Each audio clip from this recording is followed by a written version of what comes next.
What's poppin', y'all? As much as we are critical here, I did not like what I saw happen to Doechii the other day. Now, this got posted onto X, Twitter, and it was getting spread around like crazy. There was just 22.4 million views just on this one account, Pop Bass Updates, where they said crowd goes quiet when Doechii tells the crowd to sing it while performing Anxiety. Now, this does feel a little bit odd because this Pop Bass Updates account it's a small account. It's only got a couple hundred followers, not even 1,000.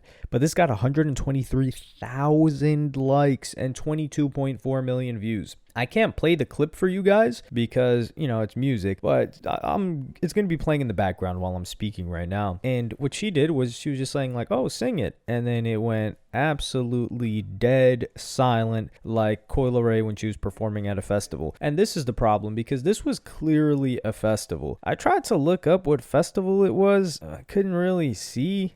This was in, I don't even know how to pronounce this city in Poland, but it was called the Opener Festival. And this is where we got to give some grace to Doechii. Like, this was, keep in mind, now the meme around town is that this is 332 million monthly listeners ever since YouTube released their monthly listener count. And we're going to have to cover that in a little bit. Probably most likely a separate video. But for Doechii here, I don't know if this was later in the evening because later in the evening is when the headliners are. So this was clearly early on in the day. It's summertime. The problem is that if this song was as big as they would like us to think it is, they would be singing it. Like if DaBaby went on there and it was 2020 or 2021, I think it was 2020. It's like something rock star. Like this ain't no Glock or whatever. This ain't no guitar. This a Glock.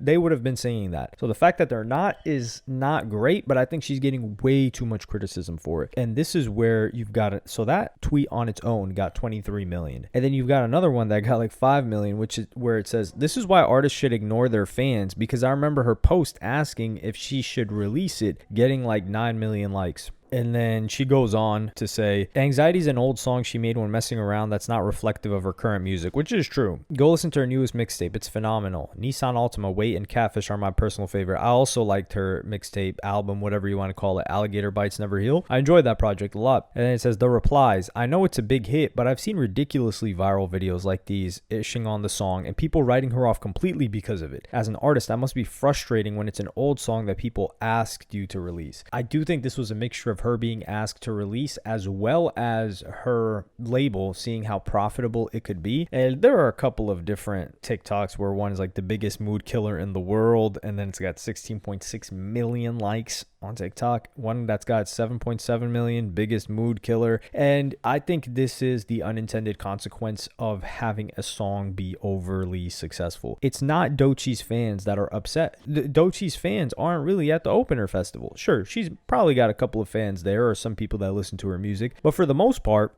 when Doechii's at her own concert, her fans are excited for her. And now some people will say, well, when is her own concert if she's such a big artist? Well, we will have to wait and see. I think what they're doing with her now is the correct move, but when you get to a point where your music is just so successful in the way that hers is, and let's keep it real, like just the instrumental for that and hearing the quote-unquote wrong version, in this case not Doechii and Doechii, I could see why people find it annoying. I don't really find the song annoying, but that's because I'm not scrolling short form or TikTok. So I imagine if that thing comes up again and again, it gets annoying. And one thing we can compare it to is, hell, we can talk about the fatigue that we've had from Not Like Us, and we can also talk about the fatigue that people had with Old Town Road. So if we circle back to Old Town Road first by Lil Nas X, that was catchy. It was fun. Everybody enjoyed it. Let's keep it real. Everybody enjoyed it. If you didn't enjoy it, you had a problem. People were rooting for it to do well when Billy Ray Cyrus got on, when it got removed from the country music charts, the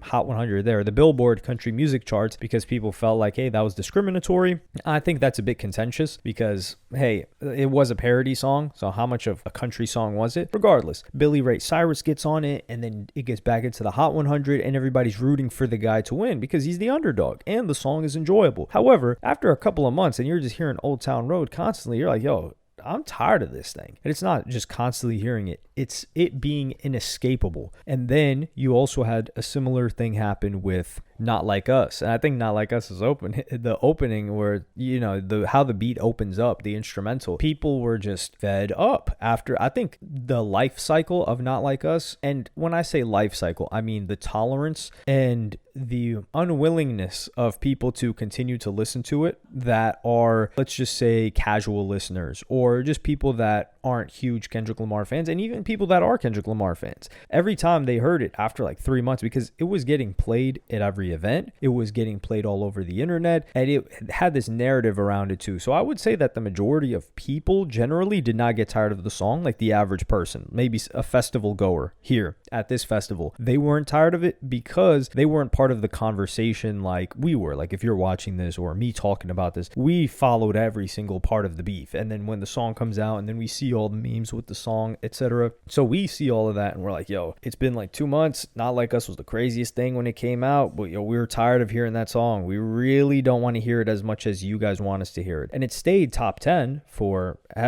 damn near a year until it fell out of the top 10, and then there was that rule that it had to fall out of the Hot 100 completely if it was there for over a year and came out of the top 10. I thought that was kind of unfortunate. I'm not really too much of a fan of that rule, especially with streaming in play, but nevertheless, I think that's another example of this. As for Doechii, listen, I know TDE Punch, he's got me blocked on X. We still haven't gotten him to unblock me. Maybe one day we'll catch that blessing, but this is grimy using this narrative against Doechii. And initially, I believe that there was a concentrated effort to create hate and love for Doechii, which would mix up and really get her a lot of attention and a lot of not controversy, but a lot of conversation around her name. But now I don't believe that's the case. I think it's like the genie out of the bottle, really.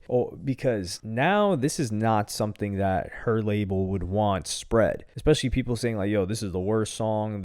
Or not the worst song, but this song is a vibe kill. Oh, look at her numbers are clearly fake and doesn't deserve the fame that she's getting. And that is something that you don't want at all. I don't know how she can combat this other than probably like reeling it back in, focusing mainly on her core fan base as opposed to doing these gigantic festivals constantly, because these moments are going to start reappearing. And I remember how badly this affected Leray in the beginning of stages of her career, when they were like, oh, she's performing in front of 6 people, or like 2 people are turning up to the quote-unquote hit song that she had. I don't know if it was Twinning Them or something else, but people just didn't know the lyrics or were even bothering to show excitement for the song that Leray was supposed to have as a hit. And that perception is hard to clear up. And Doechii, unfortunately for her, she's got this scarlet letter ever since winning that Grammy, where people are like, what the hell? Who is this person? And why did they win a Grammy? As opposed to like a Cardi B, for instance, we're like, why did she win that Grammy in 2018? But nobody was asking the question of who is Cardi B. Everyone already knew, and everyone already knew her hit. The same was not the case with Doechii. So this is going to be interesting to see as it develops. Hopefully we don't get too many more moments like this. I don't think this was Doechii's fault at all. I think this was just not the wrong crowd, but I think this is the unintended consequence of allowing